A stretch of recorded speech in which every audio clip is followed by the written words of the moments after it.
The hardest sentence I ever heard in my life didn't come from a stranger, and it didn't come during some crisis I could have braced myself for in advance. It came from an 18-year-old boy standing in my kitchen on the morning of his birthday.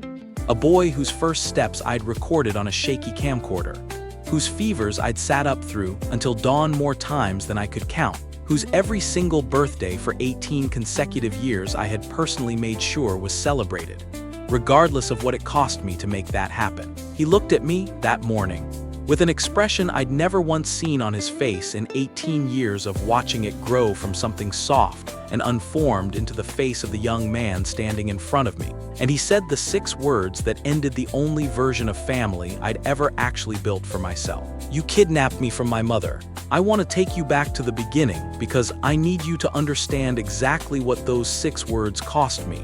And you can't understand that cost without understanding everything I gave to earn it." My sister Emily was 23 when Lucas was born, 4 years younger than me, and our relationship growing up had always carried a particular asymmetry that I think, looking back, set the entire shape of what eventually happened between us. Our mother left when Emily was 8 and I was 12, and our father, a good man overwhelmed by circumstances he hadn't trained for, did his honest best with 2 kids and a job that didn't leave much room for the kind of careful attention either of us probably needed. I became, almost by default, the person who filled whatever gaps our father's exhaustion left behind, making sure Emily ate dinner on the nights our father worked late, helping with homework, showing up to the school events our father sometimes couldn't make it to. I didn't resent that role exactly, not at the time. It simply became who I was in our family, the dependable one, the person who stayed when things got difficult. While Emily, younger and carrying her own particular wound from our mother's absence, grew into someone who handled difficulty by leaving before it could leave her first. She got pregnant at 22, with a man named Trevor who disappeared from the picture almost as fast as he'd appeared in it. And by the time Lucas was born, Emily was raising him alone in a small apartment across town, doing her best in the chaotic, overwhelmed way new single mothers often do their best when nobody's taught them how and nobody's around to help. I got the call 3 days after Lucas was born, on a Tuesday evening, Emily's voice on the other end carrying a particular flatness I'd learned, over years of watching her handle stress, to recognize as the early warning sign of one of her disappearing acts. "I can't do this," she said. "I need you to come get him." I drove to her apartment that same night and I found her sitting on the edge of her bed, fully dressed, a packed duffel bag beside her. Lucas asleep in a bassinet across the room, 3 days old, completely unaware that the woman who'd carried him for 9 months had already decided in some fundamental way that she wasn't capable of staying. I said, "What's going on?" "I'm not built for this," she said, and I remember the particular flat honesty in her voice, none of the drama I might have expected from a moment this enormous. I look at him and I just feel nothing, Michael. Or not nothing, I feel something, but it's not what I'm supposed to feel, and I don't know how to fake it long enough to actually become his mother. I need to go somewhere and figure myself out.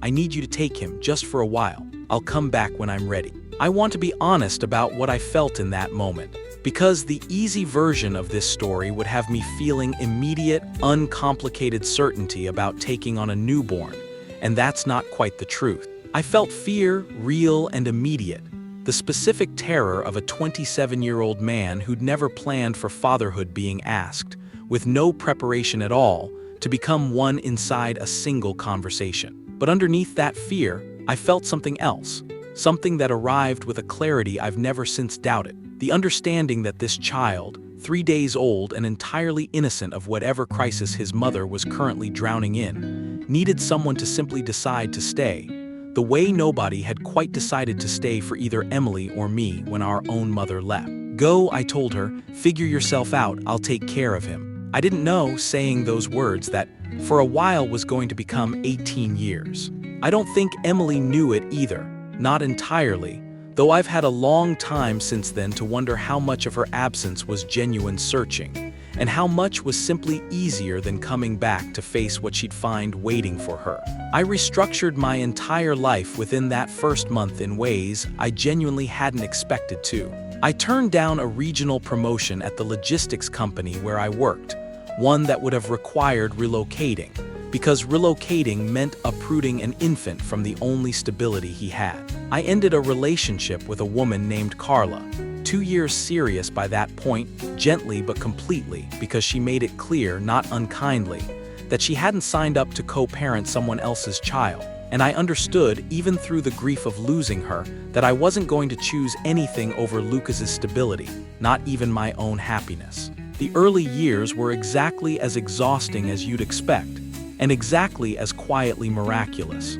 I learned to function on broken sleep, to recognize the difference between his hungry cry and his tired cry before he was old enough to tell me directly, to navigate a pediatrician's office and a daycare enrollment, and eventually a kindergarten registration. All the unglamorous machinery of raising a child that nobody warns you takes up so much more of your actual life than the sweet, photographable moments do. But there were plenty of those too.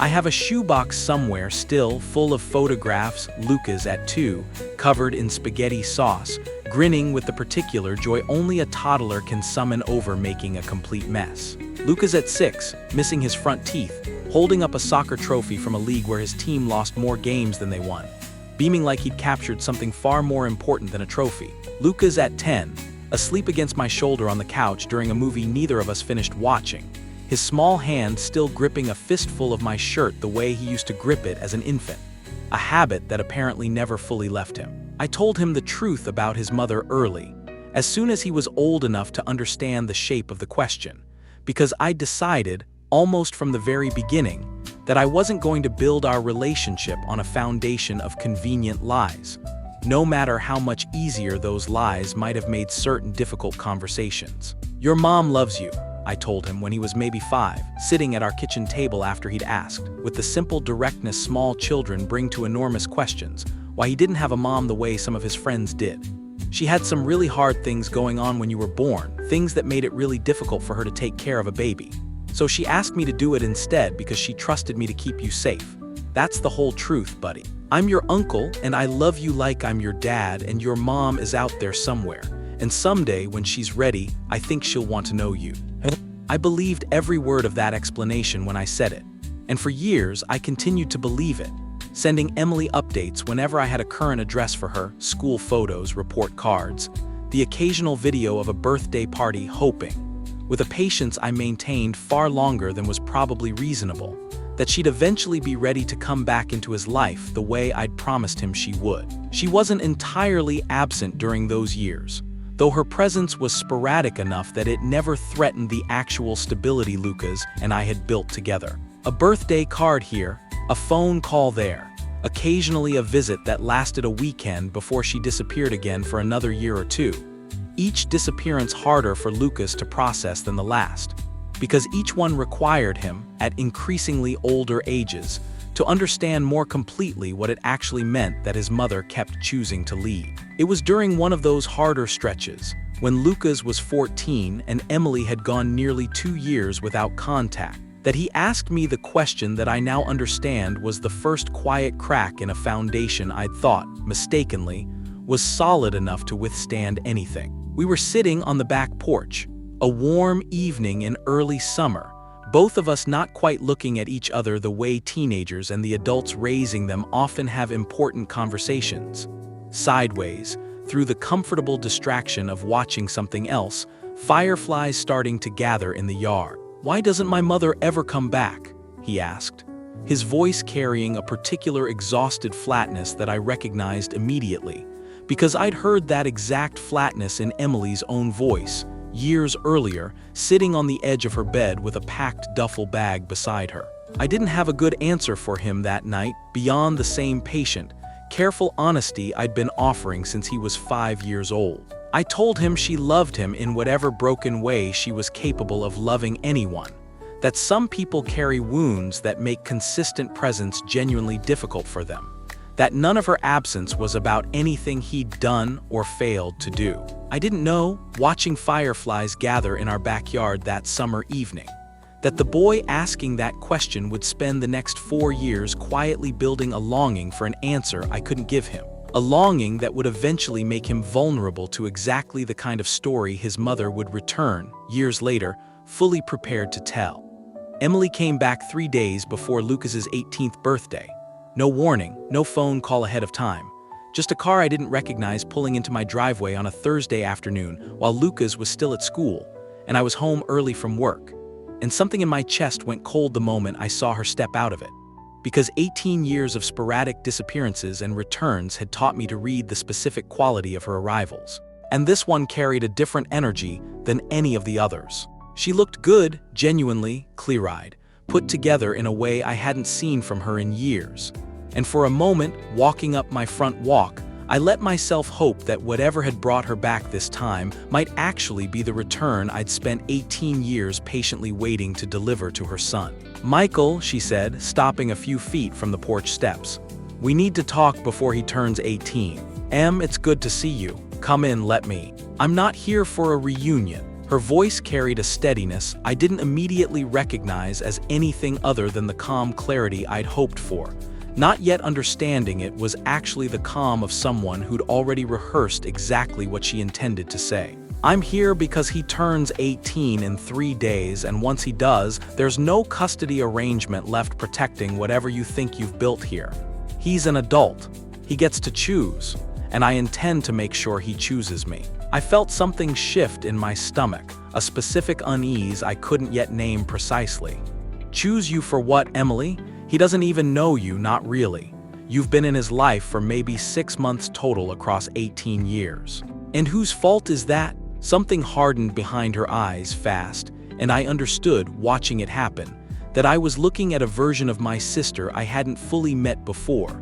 One who'd apparently spent considerable time somewhere constructing a narrative I hadn't yet heard the full shape of. "You think I don't know what you did, Michael?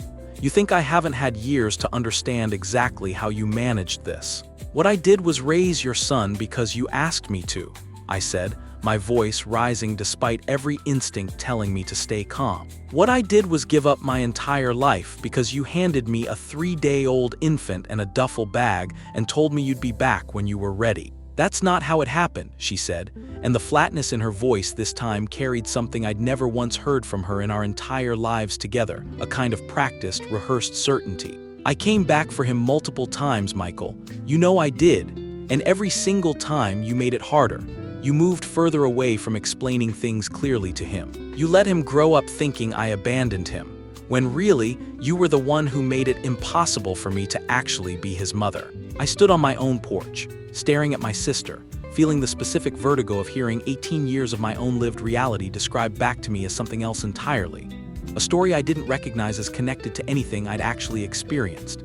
And I understood in that moment with a dread that settled cold and immediate, that whatever Emily intended to do over the following 3 days, she had already decided, somewhere in whatever process had brought her to my doorstep, that the truth was going to be whatever story served her better. I tried, over those 3 days, to get ahead of whatever was coming. I sat Lucas down the evening before his birthday and told him, as gently and honestly as I could, that his mother had returned, that she wanted to be part of his life going forward, and that whatever happened, I needed him to know the actual history of how he'd come to live with me. The same history I'd been honest with him about since he was 5 years old. "I know the history, Michael," he said, and something in the way he used my name instead of the Uncle Mike. He'd called me his entire life landed in my chest like a small, specific wound. The first sign that whatever Emily had already started saying to him, in whatever conversations had happened outside my awareness, had already begun reshaping something fundamental between us. "I've been talking to my mom. She's told me a lot of things this week." "What kind of things?" He didn't answer that night, and I told myself, with the particular desperate optimism of a parent watching something precious begin slipping away, that he simply needed time to process having 2 competing versions of his own history suddenly available to him. The birthday itself was the worst day of my life up to that point, and I include in that comparison every difficult night of sleepless infant care and every disappointed birthday Emily herself had missed over the preceding 18 years. I'd planned a small dinner, the way we always celebrated, just the 2 of us and occasionally a few of his friends. And instead, Emily showed up uninvited, sitting across from her son at a table I'd set for a celebration that had somehow, within the span of 3 days, transformed into a battleground. I want you to hear something directly from me, Emily said, partway through dinner, her eyes fixed on Lucas with an intensity that made my stomach turn even before she said another word. I want you to understand what actually happened when you were born because I don't think you've ever heard the full truth. Emily, I said, don't do this, not tonight. He's 18 tomorrow, Michael. He deserves the truth. She turned back to Lucas, her voice softening into something that sounded, to my horror, genuinely maternal, genuinely caring, exactly the performance she needed to land what came next. I never wanted to leave you. I want you to know that first. But your uncle made it very difficult for me to stay close to you. Every time I tried to come back into your life, he found reasons to push me away, to keep you at a distance from me. He had you calling him things a real father gets called. He built an entire life around being your parent, and somewhere in that process, he stopped seeing me as your actual mother. He saw me as a threat to what he'd built. That's not true, I said, my voice shaking now with an anger I was struggling to keep contained. I sent you photographs every single year. I gave you his school's contact information. I told you, every single time you reached out, that you were welcome here whenever you were ready to actually show up consistently. He's lying, Emily said, directly to Lucas now, her hand reaching across the table to cover his. I have messages, sweetheart. I have proof of times I reached out and he didn't respond, times I asked to see you and he found excuses. I'm not saying this to hurt you. I'm saying this because you deserve to know that the man who raised you isn't the hero you think he is. He took you from me. He kept you. And he spent 18 years making sure you'd never question whether that was right. I watched my nephew's face during that speech.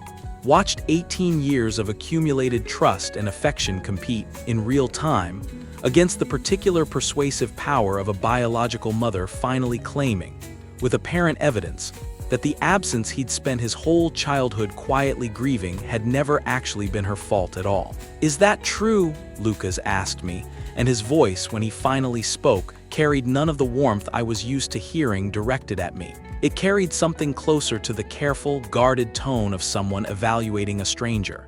Did you keep her away from me? Did you make it harder for her to come back? No, I said. Lucas, no, I promise you that's not what happened. I can show you every message, She has proof, he said. You're just saying things. I have proof too, I said, though even as I said it, I understood I didn't have it organized. Didn't have it ready in the way Emily apparently had hers ready, 18 years of careful, unstructured honesty suddenly competing against what I was beginning to understand was a deliberately constructed counter-narrative, built specifically for this exact confrontation. The dinner ended badly, Emily leaving with a promise to return the following week, Lucas retreating to his room without finishing his own birthday cake, and I sat alone in my kitchen afterward, surrounded by the wreckage of a celebration that had become something else entirely, trying to understand how 18 years of genuine, documented sacrifice had apparently become, within the span of a single dinner, something that required defending against an accusation I still didn't fully understand the shape of. It was 3 days later, during a phone call I made trying to repair whatever had cracked open at that dinner table, that Lucas finally said the words that confirmed exactly how completely Emily's version of events had taken root. I've been thinking about everything, he said, his voice carrying a careful distance I'd never once heard from him before. About what actually happened when I was born, about what you actually did. Lucas, please, just let me show you the actual records, You kidnapped me, he said, and I heard underneath the accusation not the calm conviction Emily had displayed at the dinner table, but something rower and more uncertain, a young man trying to convince himself of a story that didn't quite fit the 18 years of memory underneath it. She's my mother, Michael. You took me from her. I don't know what else to call that. I didn't fight that accusation with anger, though God knows I wanted to. Sitting alone in my kitchen that night feeling 18 years of my own life reduced to a single ugly word I'd never once deserved. I fought it the only way I knew how to fight anything that actually mattered, methodically, patiently, with evidence instead of emotion.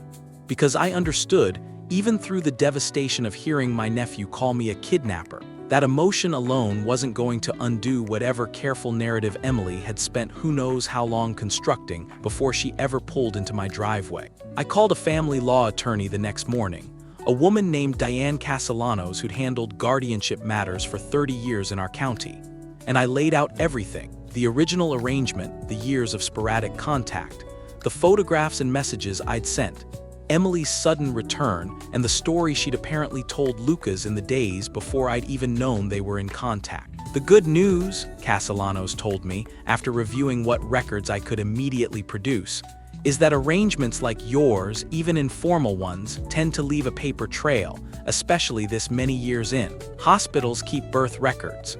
Schools keep enrollment documents that require some form of legal guardianship to be on file. If your sister genuinely never legally relinquished custody and you never sought it through any formal court process, that itself tells a story, and it's not the story she's apparently telling your nephew. We started with the hospital. The birth records from 18 years earlier confirmed exactly what I remembered and nothing of what Emily was now claiming. Emily Bennett, listed as the mother, no father listed, discharge paperwork signed by her alone 3 days after delivery, with no documentation anywhere suggesting any kind of dispute, coercion, or forced separation. If Emily had been prevented from taking her own child home, as she was now telling Lucas, the hospital records would have shown some indication of that resistance.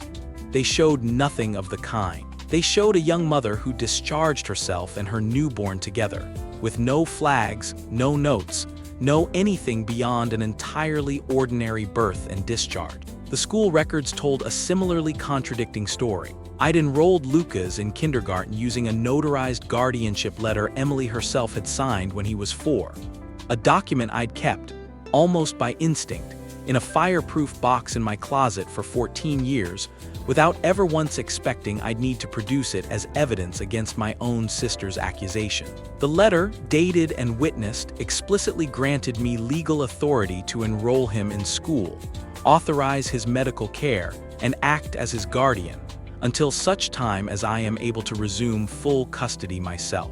Emily's own signature, her own handwriting, 4 years into an arrangement she was now describing to her son as something forced upon her against her will. This is the document that matters most, I think, Castellanos told me, studying it carefully. Because this isn't you describing the arrangement. This is her describing it voluntarily, years after the fact, in language that makes clear she understood exactly what she was doing and why. We found the messages next, an archive of texts I'd saved across multiple old phones over the years, the kind of digital paper trail most people don't think to preserve until they desperately need it. I had messages from Emily, spanning a decade, in which she thanked me for taking care of him, referred to herself as not ready, asked for updated photographs, occasionally mentioned visiting, and then canceled those visits with apologies that, reading them again now with fresh eyes, carried genuine guilt rather than any hint of the resentment she was currently performing. I know I keep saying I'll come see him and then I don't. I'm sorry, Michael, I'm working on myself. Please tell him I love him even though I'm bad at showing it. That message was dated 6 years earlier. I read it to Castellanos out loud, my voice breaking slightly on the word love, and she nodded slowly, making a note. That's not the language of someone who believes she's been prevented from seeing her child, she said. That's the language of someone who knows completely that the absence has been her own choice and feels guilty about it. We tracked down witnesses too, Carla, my old girlfriend from those early years, who remembered clearly the night I'd told her about Emily's departure, and who was willing to provide a statement about what she'd witnessed during the relationship she and I had been navigating, however briefly, in Lucas's earliest months. Our father, still alive though increasingly frail, who'd watched the entire arrangement unfold from the beginning and who agreed, with visible sadness, to speak with Lucas directly about what he remembered. I asked for a DNA test too, not because I doubted Lucas's biological relationship to Emily, but because Castellanos suggested it might matter for the formal record, and because some small, exhausted part of me wanted absolute, undeniable documentation of every fact in this entire situation, leaving no room left for anyone to construct a story around ambiguity that didn't actually exist. The hardest conversation, though, wasn't with a lawyer or a witness. It was with Lucas himself, 3 weeks into this process, when I finally sat him down with the full folder Castellanos had helped me assemble and asked him, as gently as I knew how, to actually look at it before deciding anything permanent about our relationship. I'm not asking you to take my word over hers, I told him. I'm asking you to look at documents neither of us wrote specifically for this moment. The hospital records, the guardianship letter she signed herself, the messages she sent me over the years. I want you to read all of it and decide for yourself what actually happened, because I think you deserve the truth more than you deserve either of us simply telling you our version of it. He read through that folder slowly over the better part of an evening, and I watched his face move through stages I recognized because I'd moved through similar stages myself in the weeks since Emily's return. Confusion, then a dawning, uncomfortable recognition, then something that looked devastatingly like grief. She signed this, he said finally, holding up the guardianship letter, his voice quiet. This is her handwriting. She wrote that she'd resume custody when she was ready. That's not what she told me happened. I know.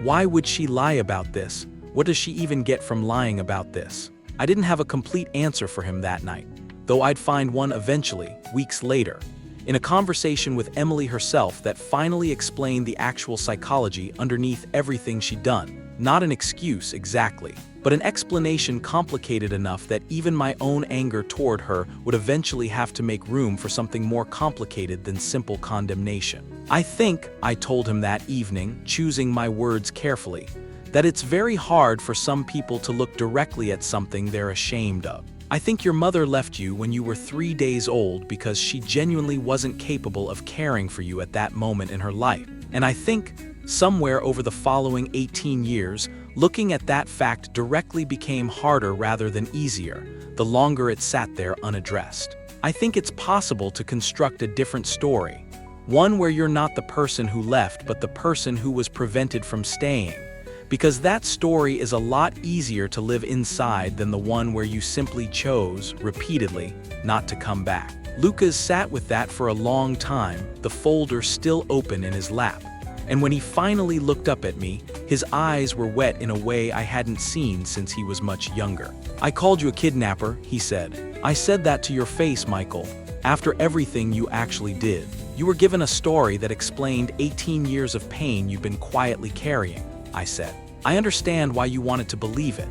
I think some part of you needed there to be a villain in this story who wasn't your own mother, because believing she simply chose not to come back over and over for 18 years is a harder thing to carry than believing someone else prevented her. The DNA results arrived the following week, confirming what nobody had actually doubted. Emily was, unambiguously, Lucas's biological mother. But that confirmation, when it arrived, felt almost beside the point by then, dwarfed by the much larger truth the documents had already established beyond any reasonable dispute, that whatever had happened in this family across 18 years, abandonment and absence, and finally a desperate, self-protective rewriting of history, none of it had ever once involved anyone taking Lucas from anyone. It had only ever involved one person staying consistently for 18 years, while another person left repeatedly and eventually needed a story that made the leaving someone else's fault.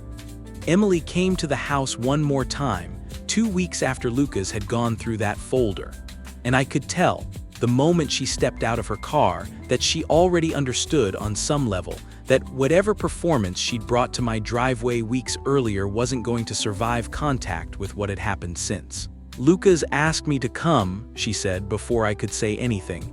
He wants to talk, all three of us. We sat in the same living room where I'd raised her son for 18 years, the three of us arranged in a careful triangle of chairs, and Lucas, to his credit, didn't make either of us speak first. He started, his voice steady in a way that told me he'd rehearsed this conversation as carefully as Emily had once rehearsed her own version of events. I read everything, he said, looking directly at his mother. The guardianship letter, the messages. I talked to Grandpa too and to Carla. I know what actually happened now, Mom. I know you left. I know nobody stopped you from coming back ever in 18 years. I know you signed a document saying you'd resume custody when you were ready and you just never got ready. Emily's composure, the same careful, rehearsed steadiness she'd brought to that birthday dinner, finally cracked, slowly, the way ice cracks under weight it was never built to hold. Lucas, I'm not asking you to explain it, he said. I think I actually understand why you did it, the leaving part. I think being a parent at 22 with no support and no plan is genuinely terrifying, and I don't think less of you for not being able to do it. What I don't understand is why you came back 18 years later and tried to make Michael into the villain instead of just telling me the truth. He would have let you tell me the truth.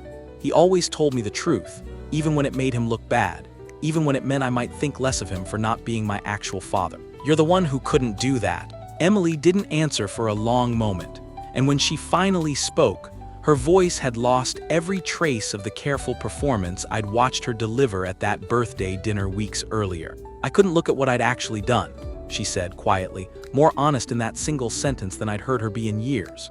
18 years of choosing not to come back, Lucas. 18 years of telling myself next year, and watching the years just keep adding up until the gap felt too enormous to ever cross honestly. It was easier to believe someone had taken that choice away from me than to admit I'd made it myself, over and over for almost 2 decades. I'm not proud of that. I understand now it wasn't fair to either of you. I just don't know how to undo 18 years of telling myself a story I needed to survive my own guilt. You don't have to undo it, Lucas said. You just have to stop telling it, that's all I'm asking. I don't need you to be the villain or the victim. I just need you to be honest, finally, even if honest means admitting you left and you're not entirely sure why you never came back. I watched my sister in that living room finally set down a version of events she'd apparently been constructing for longer than I'd realized, maybe years before she ever showed up in my driveway. And I felt something complicated move through me, not forgiveness exactly, not yet, but something adjacent to it. The recognition that the woman sitting across from me had spent 18 years running from a guilt so large, she'd eventually needed an entirely different story just to survive looking at her own son. There was no formal court battle in the end. Castellanos had prepared everything necessary for one. But once the documentation became undeniable, once Lucas himself had seen it and decided what he believed, Emily quietly withdrew whatever vague custody challenge she'd apparently been planning to pursue. She didn't disappear again, not entirely. She stayed in occasional, careful contact with Lucas over the following months.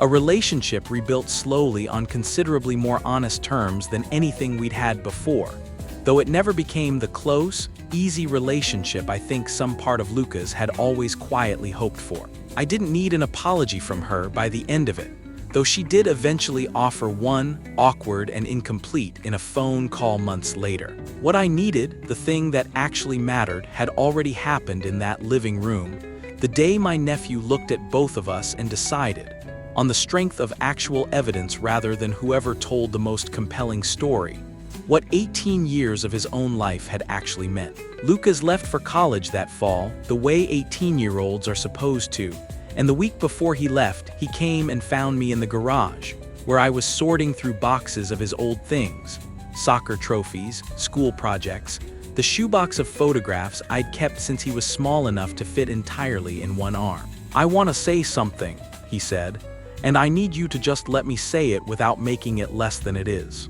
I put down the box I was holding and waited. "You were the one who stayed," he said, his voice steady but his eyes wet. 18 years, Michael, every single year. I called you a kidnapper to your face, and you didn't fight me with anger, you fought me with the truth, and you let me take my time getting there even though I know how much it must have hurt watching me believe something so far from what actually happened. I don't know how to fully make up for that. I don't think I need to exactly. I just need you to know that I see it now, all of it. Every year you stayed when she didn't. That's not a small thing, that's actually everything. I didn't trust my own voice enough to answer him with words right away, so I didn't try. I just pulled him into the kind of hug we'd shared 1,000 times over 18 years.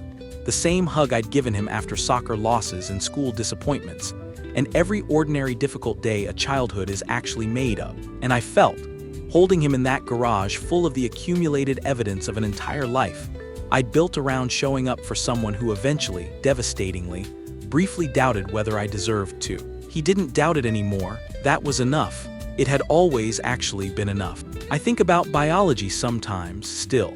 The particular weight people place on blood as though it automatically confers something that presence and patience and 18 years of showing up have to earn the hard way instead. Emily was Lucas's mother by every biological measure that exists, And for 18 years, biology alone never once made her capable of staying. I was never his father, not by any measure science would recognize. I was simply the person who decided on a Tuesday evening when he was 3 days old that someone had to stay, and then kept deciding it every single day for 18 years until staying wasn't a decision anymore.